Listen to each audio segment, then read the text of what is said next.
Devenir un joueur de haut niveau avec des conseils gratuits et un programme offert, c'est désormais possible avec Futur Pro. Tout ce dont tu as besoin pour devenir un jour footballeur professionnel se trouve dans ce guide gratuit. Entraînement, choix de carrière, nutrition et préparation mentale sont les piliers de Futur Pro. Pour le télécharger gratuitement, clique sur le premier lien en description et maintenant, attaquons la vidéo.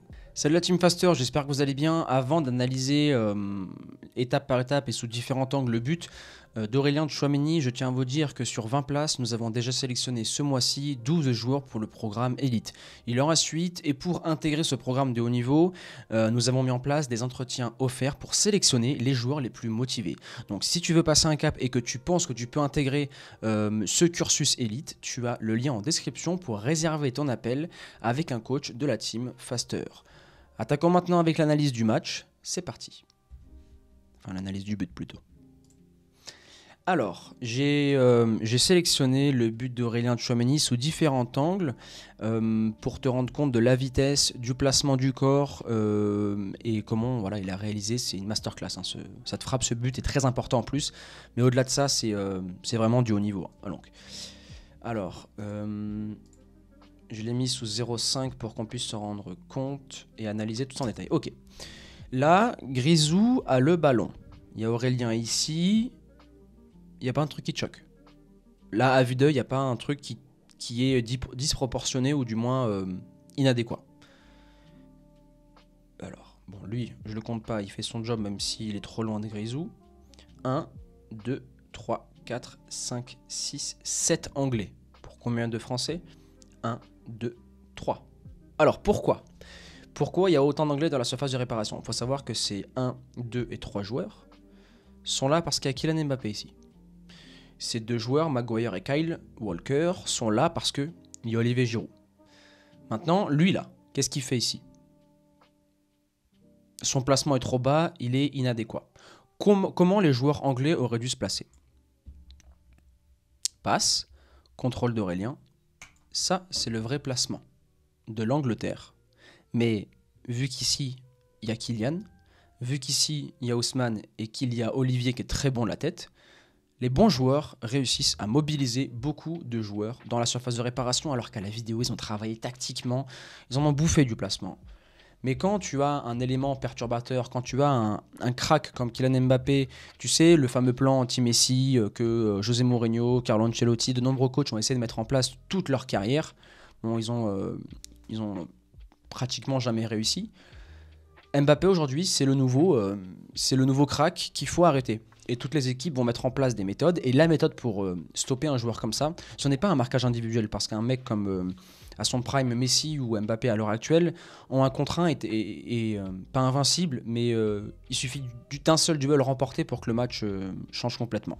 Donc pour stopper un type de joueur comme ça, il faut être en bloc équipe. Maintenant, analysons le contrôle et la frappe d'Aurélien. Alors, contrôle de Grisou, déjà lui, mais t'es à distance, tu dois serrer, sortir dessus.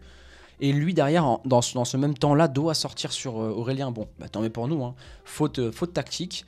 Et là, Aurélien, il prend comment dirais-je, avant que Grisou contrôle le ballon, il avait déjà pris l'information qu'il était seul et que le gardien était placé de cette manière-là.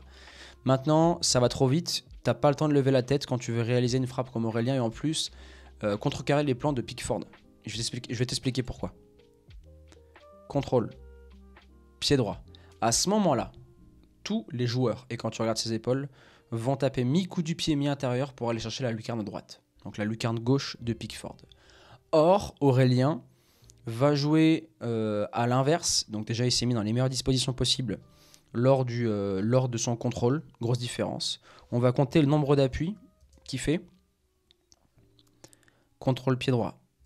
Ça fait 1 appui, 2 appuis, 3 appuis, pause. Ça fait droite, gauche, droite, pause, tape. Ça fait 1, 2, 3, pause, tape. En général, je fais travailler mes joueurs en séance et je vous recommande de le faire. Soit tu contrôles, tu fais 1, 2, pause, tape. Ou soit tu contrôles, tu fais 1, 2, 3, pause, tape. Au niveau de la coordination, ça va hyper vite. Et ensuite, là, tu vois que lors de la frappe, bon, il y a de la réussite, ça passe entre les jambes, hein, mais tu vois que les épaules dirigent et qu'il prend Pickford à contre-pied. Le type pensait qu'il allait enrouler lucarne droite. Et je pense c'est ce qu'aurait fait Paul Pogba s'il avait été dans cette position de frappe. Là, on peut voir que ses épaules, elles viennent vers nous ici, Aurélien, parce que c'est les épaules qui décident de la destination finale d'une frappe. Voilà, c'est une chose à souligner. Si les épaules sont en arrière, le ballon va monter. Épaule en avant, le ballon va rester au sol. Et après, orientation épaule droite ou gauche, c'est pour voilà, finir ton geste.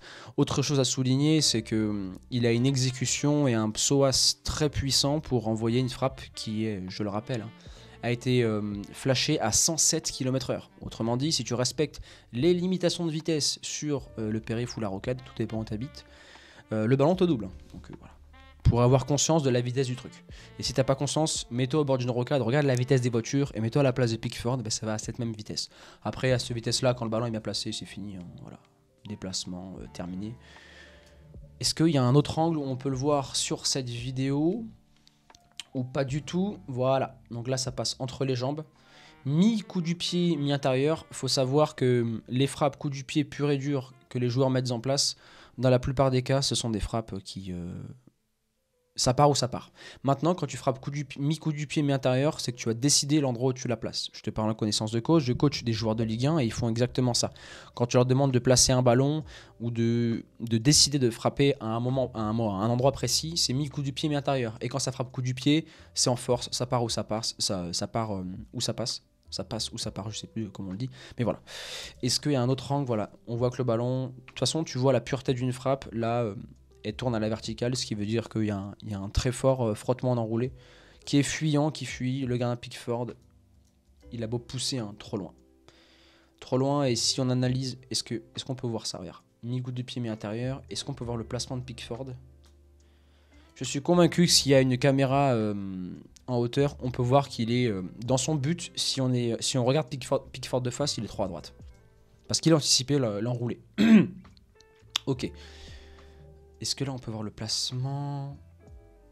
Ouais, tu peux voir. Voilà. Là, il est au milieu du but. Or, il était trop à droite. Il a dû combler avec un pas chassé. Il va en faire un deuxième. Pas chassé, deuxième, il pousse. Voilà.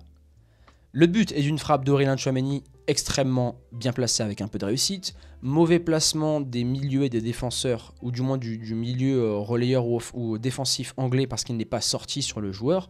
Ils ont psychoté à cause de Kylian. D'ailleurs, bien joué à toi, Kiki. Kix, c'est ton surnom maintenant. Et le gardien était trop à gauche. Voilà. Donc ça, il faut le souligner. Sous cet angle-là, on peut voir à quel point ça va vite. Mais ça va vite, regardez. Contrôle. 1, 2, 3, tape. Bon, là, je l'ai mis en 0,5. On va le mettre à vitesse réelle. Pour que tu te rends compte de la vitesse du truc. Hein. À la télé, on s'en rend pas compte. Contrôle. 1, 2, 3, poum. But. Gardien à l'ouest, mal placé. Et magnifique but. Là, on le voit bien aussi, Aurélien. Contrôle, hop. Et là, tu peux voir sur la fin de frappe, ses épaules, elles vont carrément finir vers le poteau de corner. Voilà, regarde. Là, les épaules, elles sont en direction du poteau de corner. On peut voir la hanche droite qui vient bien refermer. Et là, on a tous les ingrédients pour avoir une frappe croisée, efficace, avec un peu de réussite, ce mec-là. Hein. Merci. Je te remercie d'être resté dans la surface de réparation. Et après, s'il n'avait pas frappé, il y avait Grisou en profondeur. Il aurait pu jouer, il aurait fait un Konami, une passe à Olivier. Mais voilà, il a pris ses responsabilités et on le remercie. Un magnifique but d'Aurélien Tchouaméni. Félicitations à lui et bien joué au Real. Hein. Vous l'avez dans votre équipe maintenant. La team Faster, on arrive à la fin de cette vidéo. Abonnez-vous, activez la cloche, likez cette vidéo et donnez-moi en commentaire vos ressentis sur ce match. Moi, j'ai eu beaucoup de pression. J'étais vraiment sous haute adrénaline pour ce match. Donnez-moi en commentaire aussi vos ressentis, les prochaines vidéos que vous voulez voir sur la chaîne, que j'analyse, articles, etc. Allez-y, je regarde tous vos commentaires. Et si tu es un joueur motivé qui veut passer un cap dans sa carrière, qui veut être suivi au travers d'un programme élite bien poussé, récup, prévention, entraînement, technique, physique, préparation mentale et nutrition, ça se passe en description pour que tu puisses t'inscrire à l'entretien offert. On arrive à la fin de cette vidéo. Je te dis à très vite et bon match ce soir, parce qu'au moment où je te fais cette vidéo, non, pardon, excuse-moi. Bon match mardi pour l'Argentine-Croatie et mercredi pour France-Maroc.